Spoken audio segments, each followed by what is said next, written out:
dos nossos programas, aqui conversando com o Jorge, sempre fazendo perguntas interessantes do nosso dia a dia por conta do Corona Covid-19.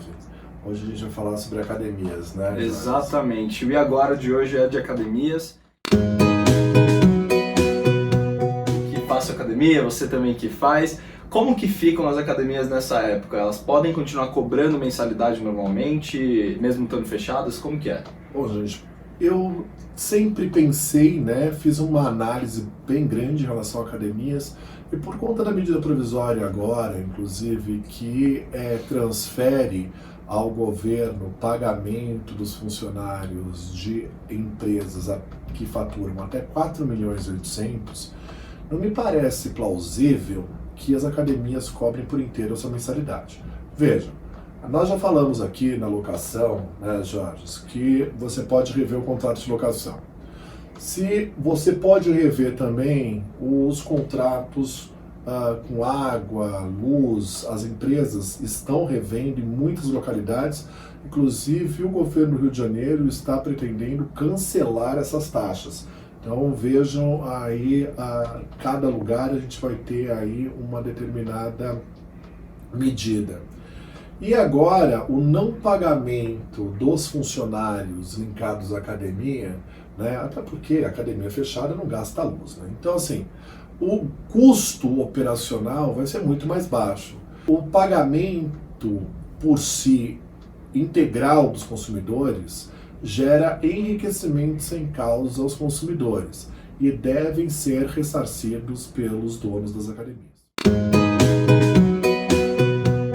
Perfeito, Luiz. E, por exemplo, se eu já paguei as academias, elas podem me restituir do valor? Como que eu posso fazer? Olha, vocês podem rever, né, utilizando plataforma de mediação, como a gente já conversou, veja quantos temas aqui que vão englobando a mesma pergunta.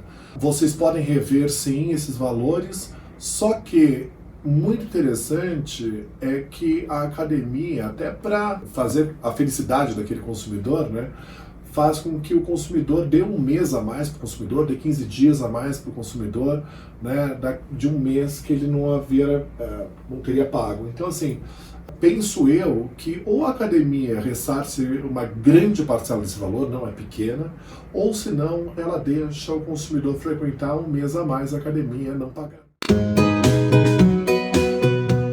Seria, por exemplo, lícito a academia cobrar uma taxa de cancelamento dessas mensalidades? Ao meu ver, qualquer tipo de onerosidade nessa época não é ilícito, aí gera enriquecimento sem causa. Então, assim, agora, se houver o cancelamento, porque a pessoa perdeu o emprego e assim por diante, não tem condições de pagar nenhuma taxa de academia, ainda cobrar, onerar o consumidor, isso é onerosidade excessiva. Ao meu ver, entra no artigo 51, inciso 1º do Código de Defesa do Consumidor, ou seja, a cláusula é nula de pleno direito, podendo o consumidor cobrar integralmente esse valor. Por exemplo, se é o caso de um débito automático.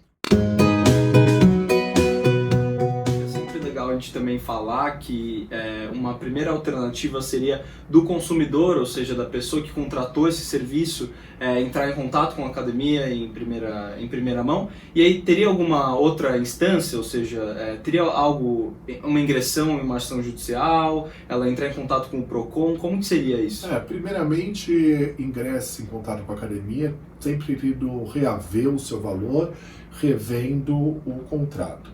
Logo depois, pode procurar o PROCON, como também já dissemos aqui em outras matérias do E Agora, e depois, se o caso for até 20 salários mínimos e sem precisar de um advogado, a pessoa, por força da 9.099 de 95, a pessoa pode sim buscar o JEC para pleitear os seus direitos. Você consegue falar um pouquinho do que é o JEC? O Juizado Especial de Pequenas Causas, ele foi criado em 95 exatamente para tratar de casos específicos até 40 salários mínimos.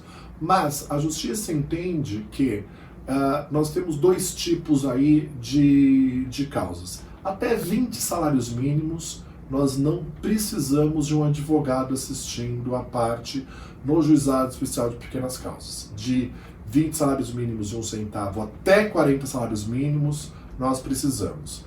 A grande vantagem do JEC é que você não precisa recolher custas e nem, no caso de perder, pagar sucumbência para o advogado, né? Que são aqueles honorários do advogado ganhador da ação. Agora, o JEC tem uma estrutura bastante interessante, porque por força da 9.099, a primeira audiência é uma audiência de conciliação. Então vão sempre o JEC, e muitas vezes, como eles são instalados nas faculdades de Direito, são alunos de faculdades mesmo, que já preparados com cursos de conciliação, vão tentar conciliar as partes, ou seja, fazer com que as partes transacionem, né, valores para chegar a um consenso e extinguir o conflito. E acho que também é legal ressaltar que qual o JEC que você deve ir? Você coloca no Google ou num site de busca o JEC, você vê o JEC que é mais próximo da sua casa. Mais próximo da sua casa. É. Perfeito. Sabe, o mais próximo da sua casa, perfeito. Essa indicação, qual que é o melhor?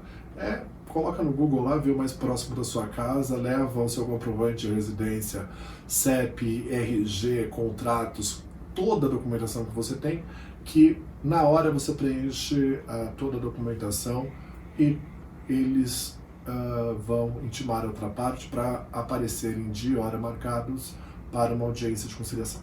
Acho que até um último ponto é que tanto e-mail quanto mensagem, elas podem ser trazidas como prova, né, de tentativa de conciliação. Podem sim. Então até aquelas mensagens de WhatsApp hoje em dia, inclusive por normativa do CNJ, podem ser consideradas provas dentro daquela rol de documentos 212 do Código Civil, a parte documental.